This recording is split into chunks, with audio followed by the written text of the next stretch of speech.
Kreu i Partisë Demokratike në Gjirokastër, zoti Roland Beko, e ka cilësuar për motive politike ngjarjen e ndodhur në lagjen Kordhoc të fshatit Lazarat, ku në portën e jashtme të shtetasit Hysem Beko është vendosur tritol. Natyrisht,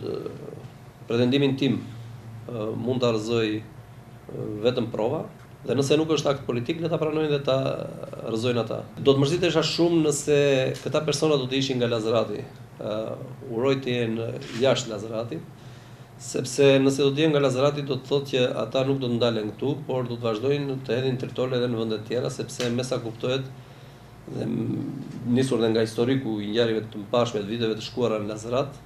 duhet të kenë një prapavi politik ose janë të instrumentalizuar nga segmente, qofshin këto dhe të krimit organizuar, për të destabilizuar situatën në Lazarat, pse jo për të hequr dhe vëmendjen nga Tirana, nga problemet e Tiranës dhe për ta çuar atë në jug.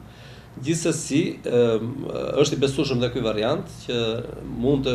synohet destabilizimi i situatës në Lazarat, e cila natyrisht do të kërkojë më shumë forca policie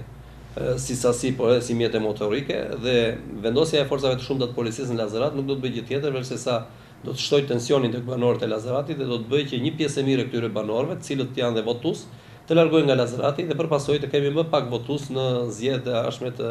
qershorit. Dihet që në shumicën absolute banorët e Lazaratit janë votues të Partisë Demokratike. Intereson